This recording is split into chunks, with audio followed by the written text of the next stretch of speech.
नमस्कार बंधुरा आमार रान्नाघरेर सबाइके स्वागत। आज के बानिয়েছি डिम भापा। डिम भापा भीषण ही खेते भालो हय और गरम गरम भातेर संगे जदि एई डिम भापा थाके आर तो किछुई लागे ना। तो चलो देरी ना करे किभाबे बानिয়েছি सेटा देखे निই।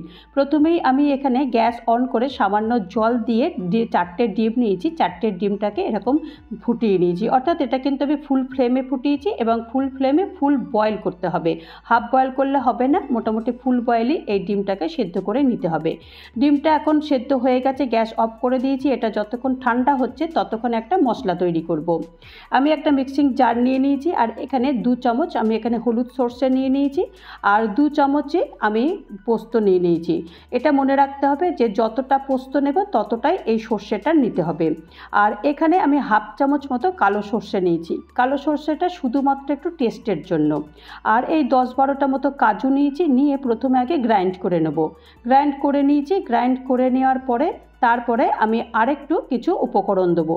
সেগুলোর মধ্যে এই যে 4-5টা কাঁচা লঙ্কা দিয়েছি আর সামান্য জল দিয়েছি, দিয়ে তারপরে এটাকে আরেকবার ভালো করে পেস্ট করব। তোমরা যদি এইভাবে পেস্ট করতে না চাও তাহলে তোমরা আগে সব কিছু ভিজিয়ে রাখবে 1 ঘন্টা মতো, তারপর এটাকে পেস্ট করে নেবে। দেখো আমি তো এইভাবেই পেস্ট করে পেস্টটাও তৈরি হয়ে গেছে। আর এখন গ্যাসে কড়াই বসিয়ে দিয়েছি আর 2 চামচ সরষের তেল গরম করতে দিয়ে দিয়েছি। আর এখানে 4-5টা রসুন আমি কুচি কুচি করে কেটে নিয়েছি, সেই কুচিটা ওখানে দিয়ে দিয়েছি। রসুনটা প্রথমে হালকা একটুখানি ভেজে নেব, কারণ রসুনের মধ্যে তো একটু বেশ কাঁচা একটা গন্ধ থাকে, তো সেই কারণে রসুনটা ভেজে নিয়েছি।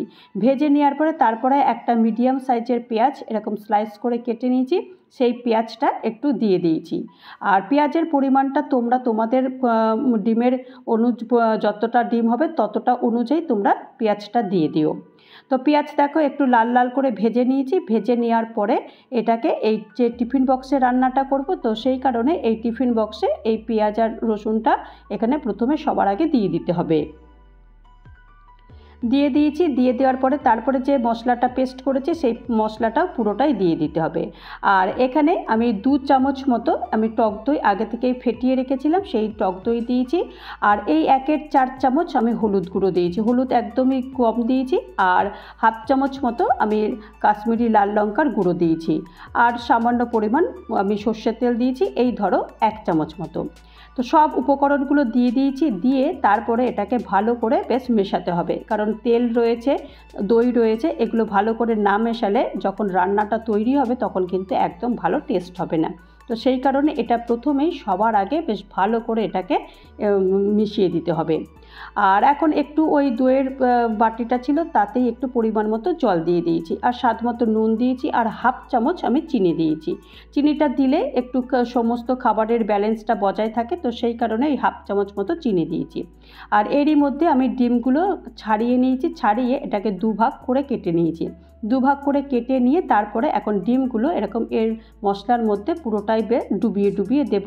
আর ওপর থেকে এগুলো সব যে মশলাটা আমি তৈরি করেছি সেই মশলার মধ্যে একদম সব ডুবো ডুবো করে দিয়ে দেবো, যাতে করে এই ডিমের মধ্যে সমস্ত মশলাটা একদম ঢুকে যায়। তো আমি তো এইভাবেই এটা সমস্ত ডিমগুলো একদম ডুবিয়ে দিয়েছি। ডুবিয়ে দেওয়ার পরে তারপরে এই ঝালের জন্য একটু এই 4-5টা কাঁচা লঙ্কা দিয়ে দিয়েছি। এই কাঁচা লঙ্কাটা দিলে যখন ভাত গরম গরম ভাতের সঙ্গে খাবে ভীষণ ভালো লাগে খেতে, তো সেই কারণেই কাঁচা লঙ্কা কয়েকটা দেওয়া, দিয়ে ঢাকনাটা বন্ধ করে দিয়েছি।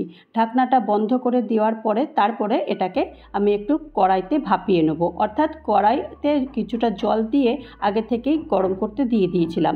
গরম করতে দেওয়ার পরে তারপরে আমি এই টিফিন বক্সটা দিয়ে দিয়েছি। টিফিন বক্সটা দিয়ে তারপরে এটাকে ঢাকনা বন্ধ করে দেবো এই 15 মিনিটের জন্য। 15 মিনিটের মধ্যেই পুরো রান্নাটা কমপ্লিট হয়ে যাবে। তো আমি চলো 15 মিনিট পর আবার খুলেছি। তো এখন তো ভীষণই গরম তোমরা দেখতে পাচ্ছ। তো এটাকে একটুখানি ঠান্ডা হয়ে গেলে তারপর এটাকে নামাবো। তো মোটামুটি একটু হালকা ঠান্ডা হয়ে গেছে। ঠান্ডা হয়ে যাওয়ার পর তারপর এটাকে নামাচ্ছি। তো দেখো এখন একটু খুলে দেখব, খুলে দেখে কেমন হয়েছে সেটা তোমরা বলবে। দেখো আমি খুলে দিয়েছি আর দেখো কত সুন্দর দেখতে হয়েছে। আর যতটা দেখতে ভালো না হয়েছে তার চাইতে খেতে কিন্তু দুর্দান্ত লাগে। তো তৈরি হয়ে গেল আমার ডিম ভাপা। আর ডিম ভাপার রেসিপি যদি তোমাদের কারোর ভালো লাগে তাহলে অবশ্যই একটা লাইক করো, কমেন্ট করো, পারলে আমার চ্যানেলটা সাবস্ক্রাইব করে আমার পাশে থেকো। আর যারা নতুন বন্ধু হয়ে আমার চ্যানেলে ভিজিট করেছো তাদেরকে অজস্র ধন্যবাদ। আর যারা এখনও পর্যন্ত আমার চ্যানেলটা সাবস্ক্রাইব করোনি তাদেরকে অনুরোধ করব চ্যানেলটা সাবস্ক্রাইব করতে।